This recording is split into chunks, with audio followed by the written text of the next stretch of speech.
$40,000 a year. That's what $1 million in retirement actually pays you. $40,000. Before taxes, and that has to last you 25 to 30 years with no paycheck coming in to refill it. But that's not what anyone hears when you say the word million.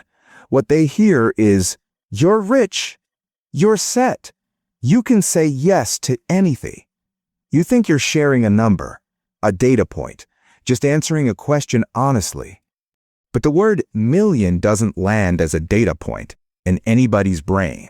In America, that word carries 30 years of cultural weight. We grew up hearing self-made millionaire, millionaire next door. When I hit $1 million, I'll be set. That word has a specific picture attached to it, and that picture has absolutely nothing to do with withdrawal rates, inflation risk, sequence of returns, healthcare costs, or what it actually takes to fund 25 to 30 years of life without a single paycheck coming in. Federal Reserve data shows the median net worth for Americans 65 to 74 is around $400,000. So if you're walking around at 65 with $1 million, you've got more than double what the average person your age has saved. To your family, to your friends, to basically everyone in your circle, that $1 million doesn't look like a carefully structured income plan. It looks like an enormous cushion that can absorb anything. A cushion they didn't know existed yesterday. Now they do. I'm Minor. My name's Charles, and this is the retirement conversation most people don't have until it's too late. Real quick, this is educational content, not financial advice. Talk to a qualified professional for your specific situation. If you're building toward retirement or already living it, hit subscribe right now. This community has the real conversations, and drop a comment. Have you ever told someone your retirement number? What happened after? Because this plays out in ways people don't see coming, and I genuinely want to hear your story. And the second that number leaves your mouth at a family dinner or a casual conversation, something shifts. Not dramatically, not overnight, slowly. Through people who love you, through requests that feel small, through guilt that creeps in when you try to say no.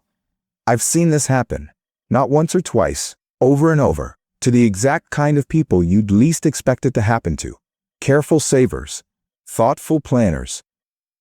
The folks who ran every number, consulted every advisor, and built a genuinely solid plan. And the thing that derailed them wasn't a market crash, wasn't inflation, wasn't bad investments. It was one conversation, one moment of honest pride. And then everything shifted. Let me show you what this actually looks like when it plays out. Because the theory is clean, real life is messy. Let's call them Marcus and Diane. Retired early 60s, right around $1 million between their IRAs and their 401k. Social Security still come down the road. They'd worked hard, sacrificed for decades. They were proud, and they should have been. So one evening at a family dinner, somebody asked how retirement was going. Were they comfortable? Had they saved enough? And Marcus answered the way any honest person would. He said, "Yeah, we ended up right around $1 million." He thought he was just answering a question. He had no idea he just changed how his entire family saw him permanently. And that changes everything. Not with a bang, slowly. The way water gets into a foundation, quiet, invisible, until one day something cracks and you can't undo it. Comment below if you've ever felt that pressure from family or friends after they found out what you had.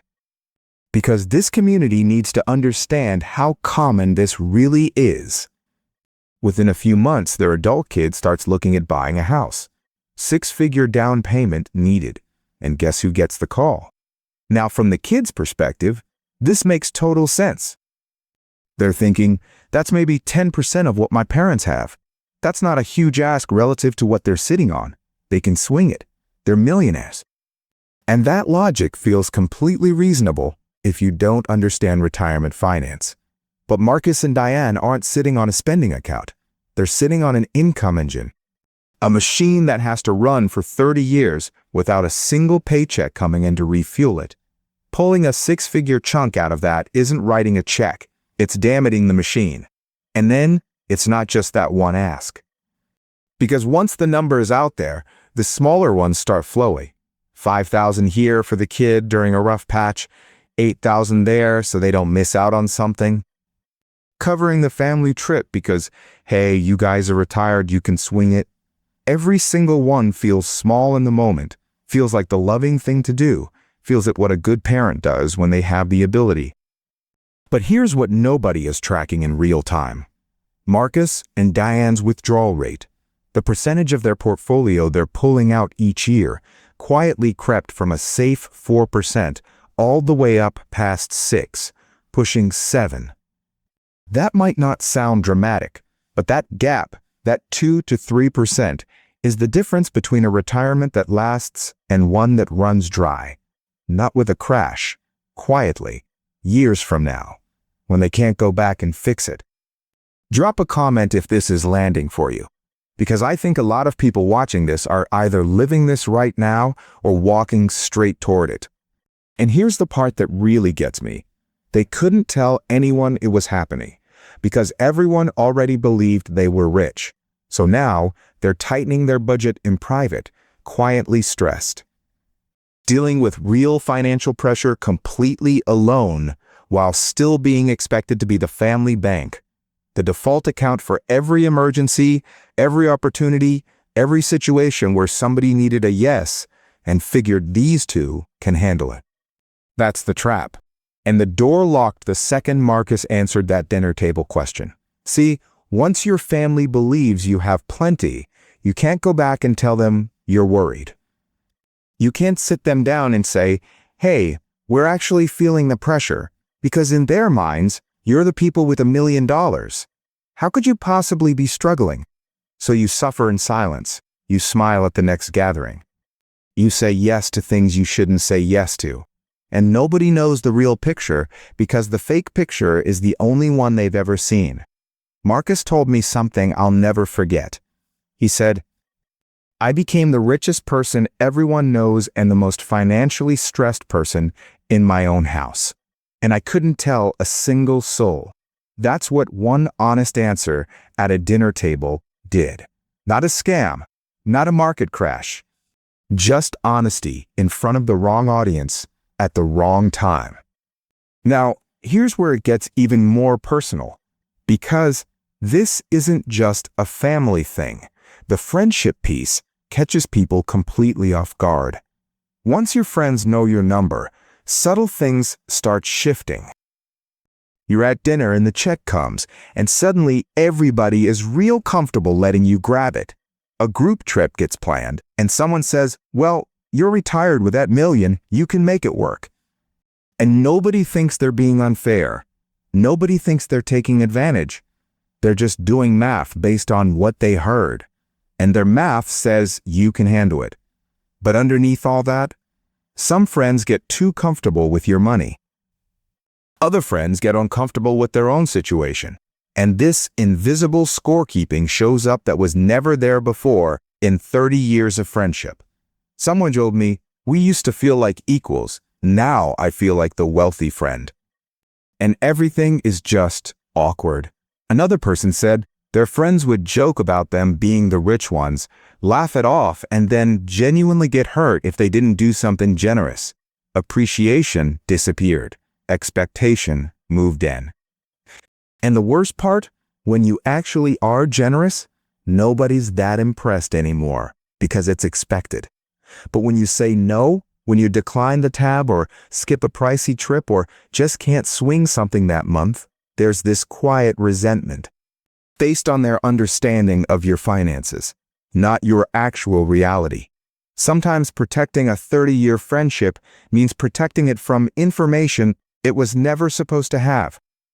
Now here's the piece I think most people miss completely, and this is where we kill the fantasy. What is $1 million actually worth in retirement? Not culturally, not in everybody's imagination, in actual dollars, in your actual life. $1 million is not a spending account. It's not a prize. It's not excess. It is an income engine, a precision machine with very specific rules, running under pressure that has to keep operating smoothly for 25 to 30 years, maybe longer, with absolutely no way to refill it once you stop working. Here's the math. Using the 4% withdrawal guideline, the standard benchmark most retirement planners reference, 1 million generates about $40,000 a year. Before taxes. $40,000. That has to cover your living expenses. Healthcare costs, which go up every single year without fail. Inflation, which quietly shrinks what that $40,000 can actually buy. Unexpected home repairs, helping family in ways that are actually built into your plan. And whatever fun and quality of life you worked 4 decades to finally have. And that's before we even touch the stuff running in the background. Withdrawal order, which accounts you pull from first to manage your tax hit. Sequence of returns, risk, the reality that a bad market in the first 10 years of retirement can permanently damage your plan in ways that are brutally hard to recover from. Inflation compounding against you every single year, whether the market cooperates or not. So while everybody around you hears 1 million and pictures this enormous, bottomless cushion, you're actually managing a precision machine under strict constraints that has to run perfectly for 3 decades. There is no cushion. There is no excess. There is a plan. And every unplanned withdrawal, every emotional yes that wasn't in the plan, isn't just spending money. It's damaging an engine that has no backup generator. Here's the framing that changed how I think about this. Stop thinking of your 1 million as a savings account. Start thinking of it as a pension. A pension you built yourself. Because that's exactly what it is. It's going to pay you a monthly income for the rest of your life. But only if you protect it. Only if you don't let people drain it. Now, here's what I told you about at the top. The piece that doesn't get enough attention. And honestly, this might be the most important part of this entire video. What happens inside your own head when people know your number? See, when your family believes you have plenty, saying no starts to feel selfish. Not because it is selfish, but because you start running a different kind of math in your head. Well, we do have 1 million. Doesn't that mean I should help? They're struggling. We're technically millionaires. Are we being greedy? That guilt is real. And I want you to hear me. It's not weakness. It's love. But love without boundaries pushes you into emotional spending that has absolutely nothing to do with your actual financial plan. And emotional spending in retirement is a quiet killer, because it always feels like a one-time thing. It always feels unkind to say no. It always feels like you can make it up later or tighten up next quarter. But these choices compound over years. And they hit hardest exactly when your portfolio is most vulnerable. In those early retirement years when sequence of returns risk is at its peak, and any hit to your balance can echo for decades. Here's the emotional trap, and I need you to really hear this. Once you've said yes a few times, no becomes almost impossible. Because now there's a precedent. Now there's an expectation baked in. And saying no after a pattern of yes doesn't feel like financial discipline to the people asking. It feels like you're pulling back, being selfish, punishing them. When really you're just doing the math correctly and realizing you should have been doing it all along. That's the wall Marcus and Diane hit, not a market crash, not a bad investment. The wall was guilt, expectation, and the impossibility of walking back a number once it's already out there in the world. So what do you actually do? What does protecting your retirement look like in practice? First, privacy. And I want to be clear, because this is not about being deceptive or secretive with people you love. Privacy means being intentional about who genuinely needs to know your exact numbers. Your spouse? Obviously, yes. Your financial advisor? Yes. Your accountant? Yes. A specific trusted person in the context of estate planning? Maybe. But your kids? Your siblings? Your friends? They do not need a dollar amount to love you. The relationship doesn't require that number.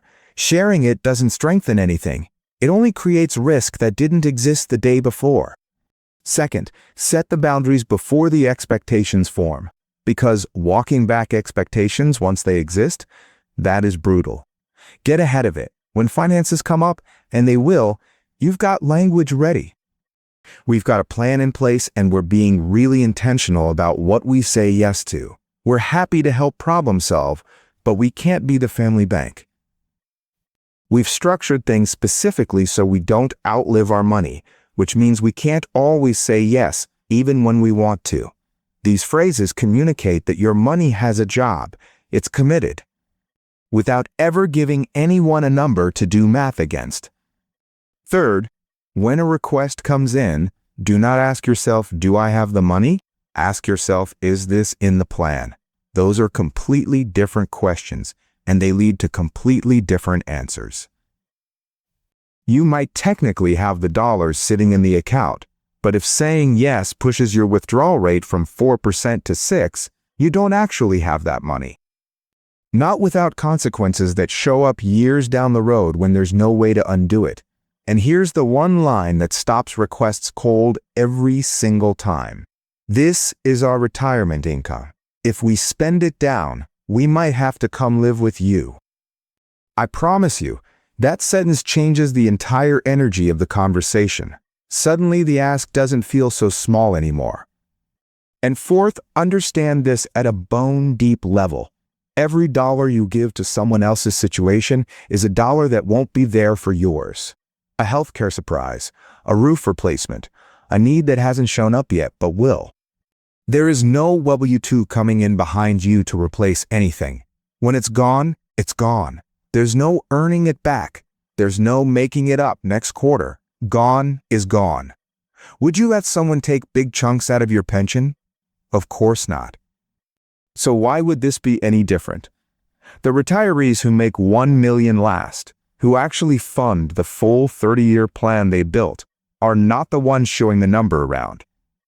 They're the ones who quietly treat it like the finite, precious, non-renewable resource it actually is.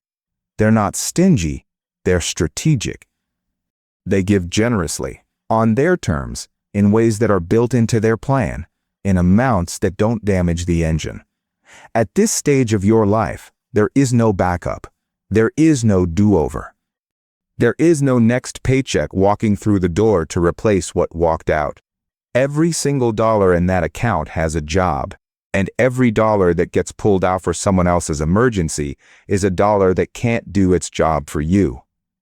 That's not selfish. That's survival math. And the people who understand that math are the ones whose retirements actually last. And here's what that privacy actually buys you. You avoid the pressure that comes from everyone knowing your balance. Your relationships stay built on who you are, not what you have.